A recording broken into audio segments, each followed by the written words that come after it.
Redmi note সিরিজটাকে একসময় আমাদের দেশে জাতীয় ফোন বলা হতো, কিন্তু বিভিন্ন কারণে রেডমি সেই জনপ্রিয়তা হারিয়ে ফেলেছে। রেডমি আবার চেষ্টা করছে তাদের হারানো জনপ্রিয়তা ফিরে পেতে। আজকে আমার হাতে যে ফোনটি দেখতে পাচ্ছেন সেটি হচ্ছে রেডমি নোট 13। প্রায় 1 মাস ব্যবহারের পরে আজকে এর ইউজার এক্সপিরিয়েন্স আমি আপনাদের সাথে শেয়ার করব। তো চলুন শুরু করা যাক আজকের ভিডিও। রেডমি নোট 13 দেখতে অসাধারণ একটা ফোন। এই সুন্দর লুক দেখে যারা কিনেছেন তারা অনেকেই আফসোস করছেন।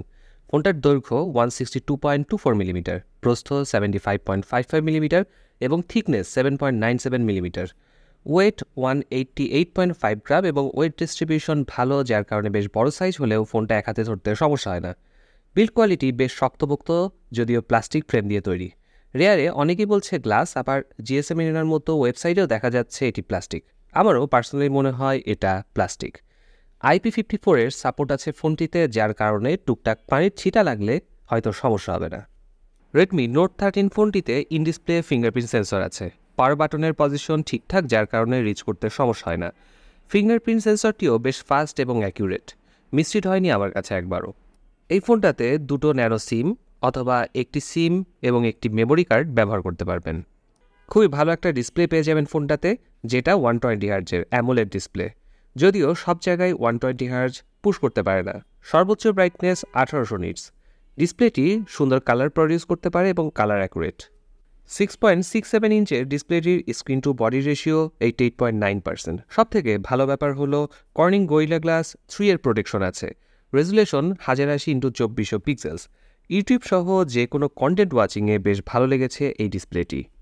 এছাড়া ডিসপ্লেটিতে কোনো নেগেটিভিটি ইস্যু পাইনি। ডিসপ্লেটি বেশ রেসপন্সিভও বটে।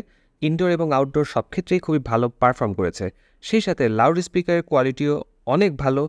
আর ডুয়েল স্পিকার আছে ডিভাইসটিতে, সেই সাথে থাকছে ডলবি অ্যাটমসের সাপোর্ট। এছাড়াও রয়েছে 3.5 millimetre headphone jack. Redmi Note 13-এ কোয়ালকম স্ন্যাপড্রাগন 685 6 ন্যানোমিটারের চিপসেট ব্যবহার করা হয়েছে। বর্তমানে সবাই জানেন বাজারে ফোনের দাম সম্পর্কে। এই বাজেটে এই চিপসেটটি মন্দের ভালো। অ্যাপ ওপেনিংয়ের সময় হালকা ল্যাগের দেখা পেয়েছি, এটা এই ফোনে একটা বড় প্রবলেম, অ্যাটলিস্ট এই প্রাইস পয়েন্টে। এছাড়া মাল্টিটাস্কিং করার সময় ভালোই ঝামেলা করে ফোনটি। 6GB ভার্চুয়াল র্যাম আছে ফোনটাতে, আর আপনারা জানেন ভার্চুয়াল র্যাম কতটা কার্যকর। আর জিপিইউ সেকশনে থাকছে অ্যাড্রেনো 610। এখানেই মেইন সমস্যা, অ্যাড্রেনো 610 অনেক পুরাতন একটা জিপিইউ। স্ন্যাপড্রাগন 685 চিপসেট এই পুরাতন জিপিইউ-এর সাথে সিঙ্ক করতে পারছে না বলে মনে হয়েছে। সেজন্যই কিছু কিছু ক্ষেত্রে ল্যাগের দেখা পাওয়া যায়। আর সেই সাথে MIUI-এর নিজস্ব প্রবলেম তো আছেই। বেশ কিছু গেম ট্রাই করেছি, পাবজি-এর ক্ষেত্রে ফ্রেম ড্রপের দেখা পেয়েছি। পারফরমেন্স নিয়ে যদি বলবো এই ডিভাইসের পারফরমেন্স খুব একটা ভালো না। সফটওয়্যার আপডেট দিয়ে আশা করব অনেক প্রবলেম সলভ করা যাবে। অনেক ক্ষেত্রেই ল্যাগ করে ফোনটি, যেমন ক্যামেরা ওপেন করলে খুবই বাধা বাধা একটা ফিল পাওয়া যায়, যেটা খুবই বিরক্তিকর। রেডমি নোট 13 ফোনটিতে রয়েছে ট্রিপল ক্যামেরা সেটআপ, যার মেইন ক্যামেরাটি হলো 108 মেগাপিক্সেলের 1.75 অ্যাপারেচারের, অপরটি 8 মেগাপিক্সেলের 2.2 অ্যাপারেচারের আলট্রাওয়াইড ক্যামেরা এবং সবশেষ 2 মেগাপিক্সেলের ম্যাক্রো ক্যামেরা। ফোনটির রেয়ার ক্যামেরা দিয়ে সর্বোচ্চ 30 FPS-এ 1080 পিক্সেলের ভিডিও করা যায়। স্টিল পিকচারের কোয়ালিটি বেশ ভালো। অনেকের মতে ছবি অ্যাকুরেট কালার ধরে রাখতে পারছে না, কিন্তু আমি সে ধরনের প্রবলেম ফেস করিনি। অবশ্য ছবিতে ডিটেলস অ্যান্ড শার্পনেসের ঘাটতি আছে, বিশেষ করে লো লাইটে তোলা ছবিগুলো কিছুটা ডিটেলস হারায়।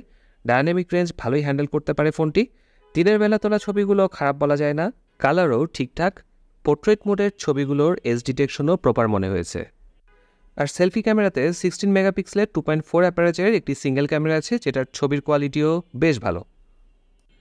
রেডমি 13 ফোনটিতে 5000 মিলিঅ্যাম্পিয়ারের বিশাল ব্যাটারি ব্যাকআপ পাওয়া যাবে। আর আমি 2 দিন ব্যাকআপ পেয়েছি। 33 ওয়াটের ফাস্ট চার্জিং সাপোর্ট করে। বক্সের ভেতরে থাকা 33 ওয়াটের টাইপ সি চার্জার দিয়ে 30 মিনিটে 50% চার্জ হয়। 1 ঘন্টার কিছু বেশি সময় লাগে ফুল চার্জ হতে। ফোনটি মিডনাইট ব্ল্যাক, মিন্ট গ্রিন, আইস ব্লু এবং ওশেন সানসেট এই 4টি কালারে অ্যাভেলেবেল আছে। 2টি ভ্যারিয়েন্টে পাওয়া যাবে রেডমি নোট 13, 6 128GB, 8 256GB। আর একটা ব্যাপার আগেই মেনশন করার দরকার ছিল, ফোনটাতে আয়ার ব্লাস্টার আছে, যার কারণে ফোন দিয়ে রিমোটের কাজ চালানো যাবে। এছাড়াও proximity sensor, ambient light sensor, accelerometer, electronic compass, gyroscope সহ বেশ কিছু প্রয়োজনীয় সেন্সর পেয়ে যাবেন এই ডিভাইসে। বলা বাহুল্য রেডমি নোট 13-এর এগেনস্টে অনেক কমপ্লেন আছে, কিন্তু যখন সেম রেঞ্জের অন্যান্য ফোনগুলো দেখলাম সেম টাইপ হার্ডওয়্যার নিয়ে এসেছে এবং সেগুলোর পারফরমেন্স এর থেকে বেশ কিছুটা ভালো, তখন এটা আমার ধারণা হলো যে এই ফোনটার প্রবলেমটা আসলে হার্ডওয়্যার জনিত না, সফটওয়্যার আপডেট দিয়ে হয়তো এই ফোনের সমস্যাগুলো সমাধান করা সম্ভব।